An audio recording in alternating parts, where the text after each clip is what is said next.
Okay, hello everyone, and welcome back to World of Tanks Blitz. We're here going to be doing another garage review, and this time of a tank which I got a while ago, and haven't really done a review on yet, and that is the IS-6. Now, the IS-6 is a Tier 8 premium heavy tank, and it is one of the first tanks which actually got multiple gun choice on their gun. Because you have got a choice of two guns which we will go ahead and look at, but for now all we need to know is that it's a Tier 8 Russian heavy tank which has got some pretty interesting armour. So if we go ahead and take a look at here, it's got 62% protection, 41% firepower, 68% shot effectiveness and 30% manoeuvrability, and it has got 1470 HP, which is not that much for Tier 8 heavy. If we look at the Tiger II, it's got 1600. If we look at the Glacial, it's got 1500. The KV5, 1600. The Defender, 1550. The IS-2SH, 1500. The Mutant Experimental, 1500. The Independence, or the T-34, 1600. So it does have a very low HP pool for a Tier 8 heavy tank, and that is a bit of a shame. And now we come to the armour, and the armour is a proof which you can't go by. You can't always go by what the stats say in the garage, because it says it only has 100 frontal hull and side armour and 60 rear armour, with 150 frontal turret side and 100 rear turret armour. So apparently from the front is pretty weak, but you've got to take in sloping, which is something that the game stats do not do in the garage. So yes, it's true, the raw thickness of the front of the armour and the side of the hull is only 100mm thick. The same with the turret. The turret is only 150mm thick, but you then take into account sloping, and as you can see, the front of the turret slopes quite rapidly from the gun mantlet, which means that from the front the turret is going to be a pretty difficult target to penetrate. You have of course got these hatches up the top, and really anywhere up the top is a weak spot. And the front of the hull, the front of the hull is only 100mm thick, as the stats state. So yes, however, just because it's only 100mm thick doesn't mean that it's not effective, because it's 100mm thick at a 60 or something degree angle. It's a really steep angle, and it's a really effective armour once you angle it. It gives it about double or over double the actual thickness it has. So this armour is pretty impenetrable to other Tier 8 vehicles. You'll see the IS-6 and then you'll just go 100mm of armour, terrible. That's not a Tier 8 heavy. However, the sloping and angling counts for a lot of it, which means that it's very good at side scraping, due to the fact that these sides are 100, plus you've got sloping on them, plus you'll angle them. Plus the front of the hull as well. It's all a very difficult target. Of course, getting it side on, the cheeks are going to be easy to penetrate, or in fact any of the armour, if you can get it flat on, is going to be easy to penetrate. But generally it's a pretty solid armour profile for a Tier 8 heavy. The manoeuvrability is alright. It's Tier 8 heavy, so you're not expecting it to be overly manoeuvrable. It weighs 51.5 tons with a 700 horsepower engine. It has got a 35 km/h top speed with a 27 degrees per second hull traverse and a 20.86 degrees per second turret traverse, which means that it's not that manoeuvrable compared to the King. The King weighs like over double that of the IS-6, and it still has the same horsepower engine, but yet somehow has a better traverse and speed limit. I don't know. But compared to something like the Defender, 620 horsepower's 49 tons, IS-2SH, 53 tons, 700 horsepowers. It's looking a bit underpowered compared to some of the other Russian heavies, even the Glacial, 46 tons, 580.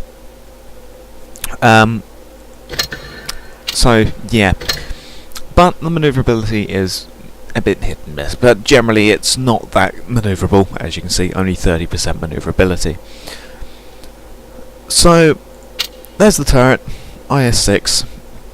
Yeah, 264 meters view range. It's alright. Pretty slow turret reverse, unfortunately. The armour, yeah. There's the engine for it, the V12A. Yeah. Suspension, 59.90 ton load limit. So, yeah. Sorry, it weighs 51.5 tons. Yeah. So the Tiger 2 weighs 20 tons more, not double. I was thinking speed limit. Sorry. But yeah, but now we come to the guns. So there's a choice of two guns, and it was the main reason I actually bought the IS-6, because the IS-6 doesn't really interest me that much, as is, not because it's a bad tank, but just because it just sort of didn't interest me. But then I saw that it does indeed have a choice of two guns, and they're both 122s. The first one is a 122 D30, and the second one is a D30A, which is basically the more improved version.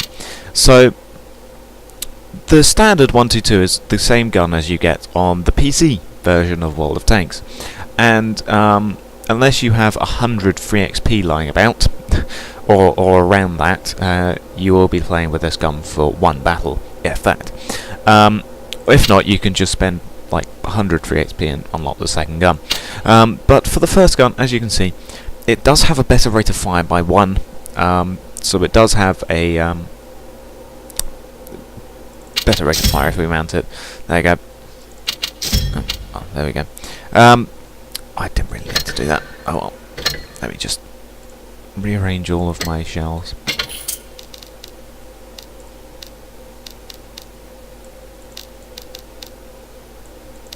There we go. That should be good. Right, there we go. Sorry. So, oh, don't want to battle. Right, so the D30.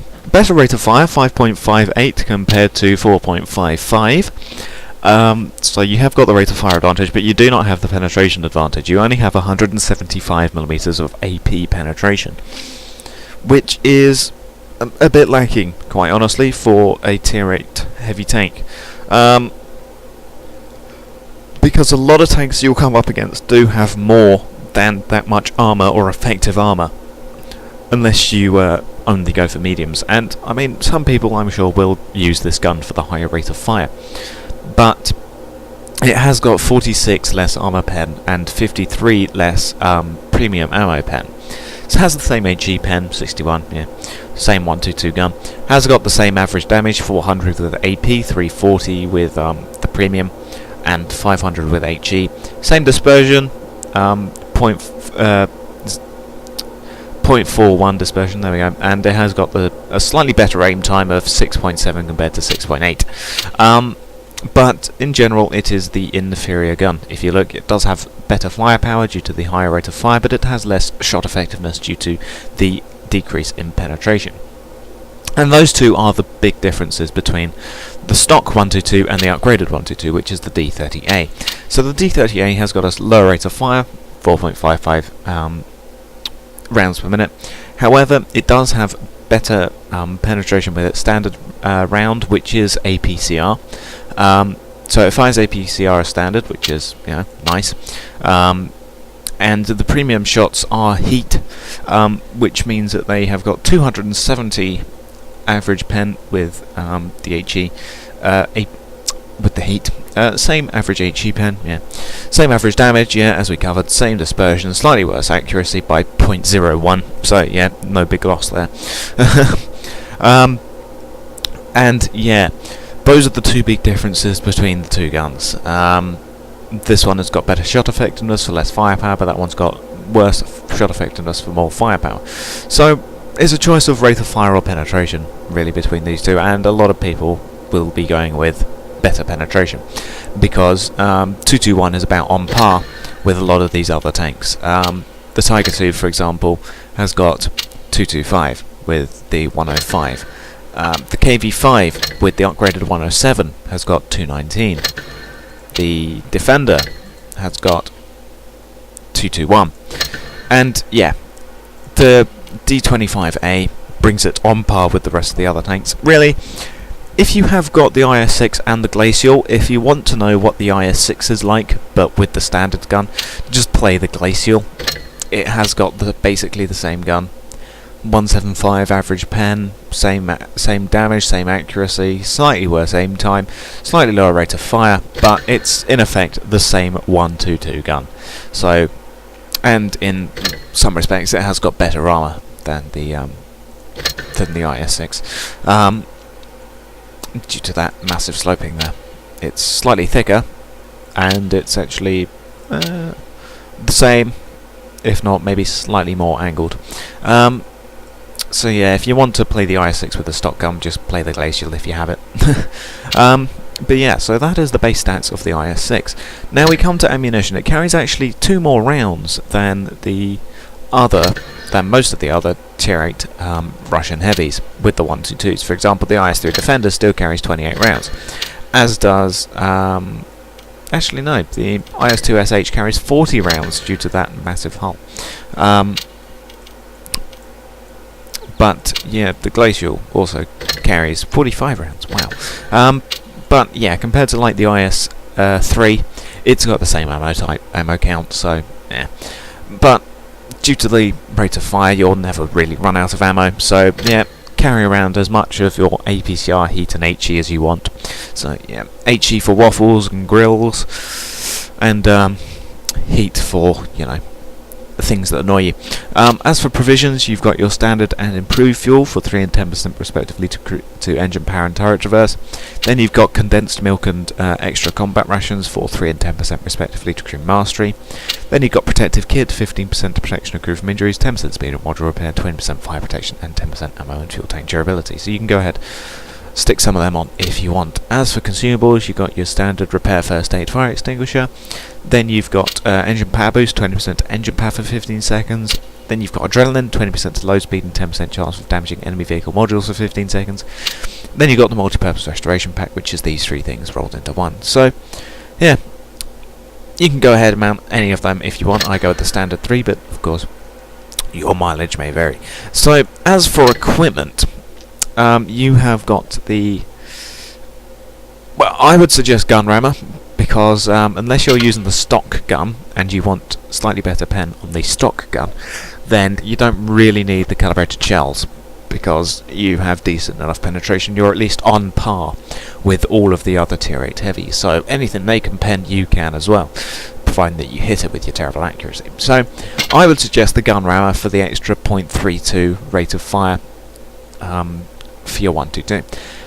Then protected modules for the extra protection of engine, transmission and ammo rack, and the extra suspension and fuel tank durability, because you're never going to ram things with, so you don't really need the enhanced cabin. Then coated optics, because Camonet only provides 3% and you're a heavy tank, so you're not really going to stay still. You're definitely not a sniper anyway, so yeah, I would say improved optics. Then definitely enhanced gun lane drive. Get down your aim time to just above 6 seconds, which is still absolutely terrible, but it's better than 6.8 seconds. So yeah, definitely go with enhanced gun lane drive. Then it's sort of your choice of enhanced armor or improved assembly, because your armor is only 100mm thick base, so you would get up to 105 with the enhanced armor, but multiply that with the sloping, you can get it even thicker, really, than it already is, effectively. However, the extra HP to get you up to 1545 is going to be tempting, because 75 extra HP can be the difference between victory and loss. So, but again, it's sort of your choice. Yeah. As for these things, I would say possibly actually engine accelerator, because you have got decent traverse for a heavy tank anyway. You can of course get up to 29.60 with the improved control. However, it's decent enough, so really you could go with engine accelerator. It's sort of your choice. Then I would say refined gun, get it down to 0.39 accuracy. Still pretty terrible accuracy, but better than 0.41. Takes it down a whole 2. Whoopee. But yeah, so I would say refined gun. Then I would say enhanced tracks, so you can get your tracks up to full once they're blown off if you don't have a repair kit. So yeah, I would say enhanced tracks, and then your choice, whatever the hell those two things are. So overall, that is the IS-6. It's a pretty strong Russian tier 8 heavy tank, premium. It has got a interesting selection of gun choices of the two. It's got pretty strong armour for what the stats say, at least, compared to it. And yeah, it packs a mean punch. So, that is the IS-6. I'll thank you for watching, and goodbye.